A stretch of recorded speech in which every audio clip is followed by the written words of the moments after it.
पिंजरा माँ मोर मैना, तुर धड़के मोर जिया, तुर नैनन के जादू माँ, खोगे हावो दिन और रतिया रतिया। आजा मोर संग चलना, सपनन के गाँव बनाबो, जन्म जन्म के संगवारी बन प्रेम के दिया जलाबो। तुर हासी झरना कस लागे, मीठा मीठा गीत सुनावे, तुर बोली कोयल कस गूंजे, मन ला मोर बहकावे।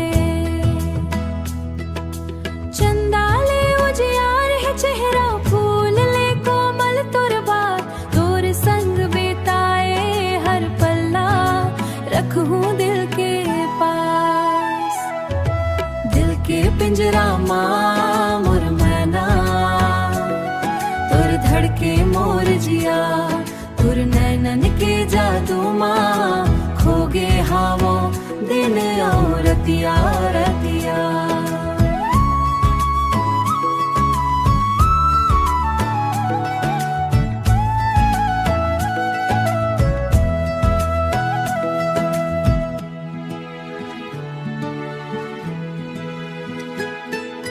बरखा के बूंदन कसे आवस, सूना मन ला हरियर कर दे, मोर जिंदगी के खाली रद्दा, मापन प्रेम के रंग भर दे।